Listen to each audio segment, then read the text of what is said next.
Hello. This week, spurred on by the discovery of this beauty, this sort of wonderful beaker, which I actually found a few weeks ago, but it's just arrived this week.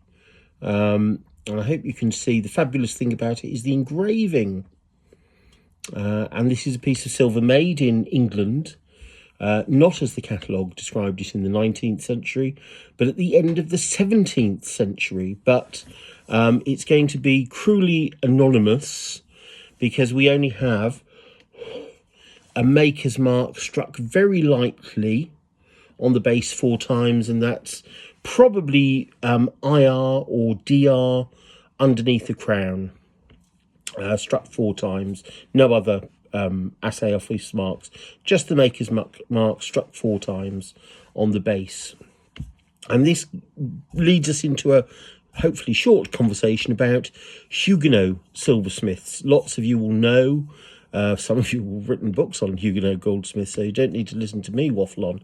But basically, French Protestants, Huguenots, at the end of the 17th century, sort of 100 years of religious tolerance came to an end, and they were expelled from France with the revocation of the Edict of Nantes in 1685, a momentous year. It meant that all these very skilled French silversmiths, a lot of them working for the court to the absolute highest standards in Europe, had to flee, had to get out of France. Some went to Holland, they all went to various parts. Lots of them came to London, because obviously after somewhere like Paris, it was a great metropolitan centre. And they began to want to practice their skills to make a living. They were, making no political points about this, but they were sort of dispossessed refugees at a time when there was no welfare state. The problem was that, of course, the London Goldsmith Company didn't immediately welcome them with open arms and say, yes, you can make whatever you want. So what we find is that lots of these goldsmiths have their original maker's marks, or they cut new maker's marks, very much in a French style. Lots of French maker's marks at this period are crowned or with devices. So you see a lot of these anonymous or slightly anonymous initial punches with a crown above them, and they start making smaller, more affordable domestic wares for the local markets, but to a very high standard. And usually it's distinguished in 2 ways. Latterly, when they start to establish themselves as legitimate working goldsmiths, either through the Goldsmiths Company, who weren't exactly very friendly for the first 10 or 20 years, or through another company that they could gain their freedom and then practice as a working silversmith, they would do that by the quality of the silver they made. The French standard, you must remember at the time, was slightly higher. And because of that, they made things to a thicker gauge. They often used lost wax casting, where we were still using sand casting. And of course, the wax casting was much finer. There was a much more elegant and refined look to late 17th century French silver than there was to traditional British silver, English silver, which had a more naive feel to it, particularly in the middle and lower end of the markets. It could be very crude indeed.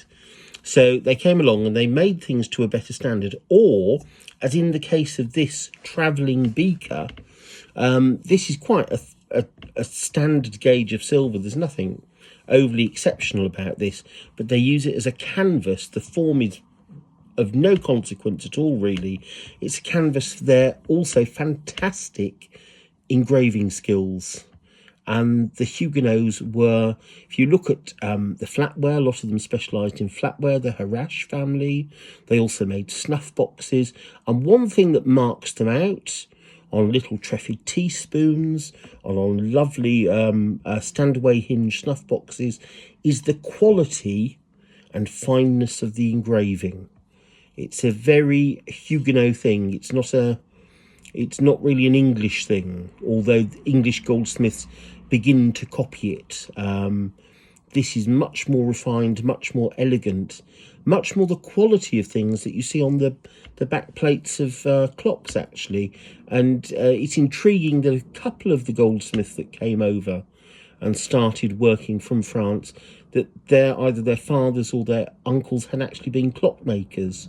And one wonders if there's a dissemination of that engraving skill one area to the other, because the engraving on timepieces of the period, because they were such luxury objects, is of an incredibly high standard indeed. So you get this, but you get these anonymous marks sometimes, and this is just to illustrate a point. You get, this is a teaspoon, nothing to do with that at all.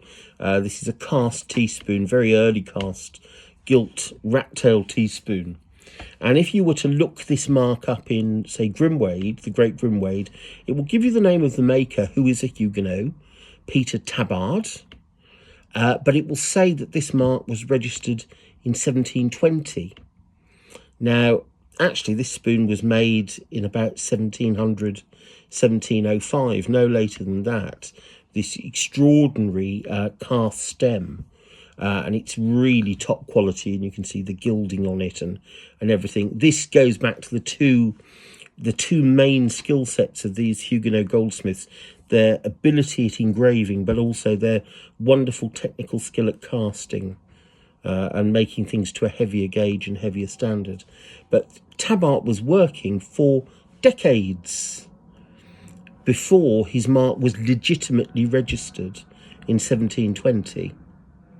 So sometimes when goldsmiths like Tabard work long enough to be accepted and to register their mark, then we know who they are. Sometimes in the case of objects like this, unless someone does a startling bit of research, if they're working from 1680s and they don't quite make it into the 1720s, maybe because they were in their middle age when they were dispossessed from France to begin with, we don't really know who those people are, but we do know the quality of the work, the outstanding quality of the work. So this is always something to look for. I mean, the reason that this was probably described as 19th century is because it has these 4 anonymous marks on the base.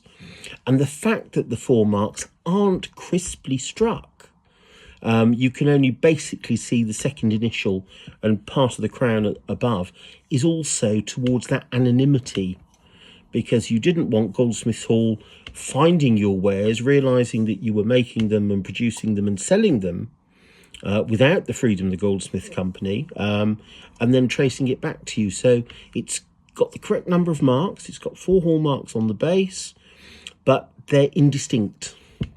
But the thing that isn't indistinct about any of this stuff is the absolutely wonderful quality of it. And as I say, if I can get a close-up of some of the engraving on this, which is spectacular, but also of the standard you would expect, this is by no means exceptional. And actually, if you go to the Victoria and Albert Museum, you can see a silver gilt cup, travelling cup, with all of its fittings, the spoon, the fork, the knife, and the little spice box, all engraved in this manner as well.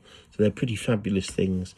But that's just a little snippet about Huguenot goldsmiths working in London at the end of the 17th century, sort of almost illegally, is the way to look at it, and often, in fact almost always, just striking a maker's mark, either once on small things like spoons and snuff boxes, maybe once in the base, once in the cover, or on slightly larger articles like this.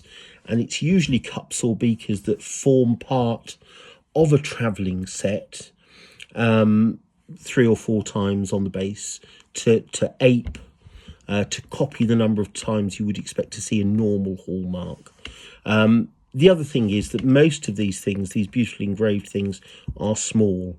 A lot, and they're personal, small personal objects that could easily and readily be sold to a wealthy middle class. There was more demand for this. They're not making cups and covers, they're not making tankards, they're not making tatzers, occasionally an English goldsmith, a native goldsmith who is registered, will recognise their skill and possibly will get them to make elements for them, sort of unofficially. And those might bear their mark. Often they're unmarked, or often they'll just have the maker's mark of the London goldsmith, who, you know, is just retailing somebody else's wares. It gets quite complicated, but I shan't go on. But I just thought I'd show you that and tell you that on another sort of vile collecting commercial note, it is possible to find super pieces of English 17th century silver, as this is, catalogued as 19th still. The internet is a wonder, but you have to know. It's a bit like Douglas Adams' Deep Thought, isn't it? It's the greatest computer in the world, but it's worthless unless you know the right question to ask it. And in this case, a lot of people cataloguing don't. It is all out there, but you've got to be able to ask the right question in the first place. And to do that, I'd suggest reading lots of books. Anyway, that's it for this week. Cheers. See you next time. And until then, good antiques hunting. Goodbye.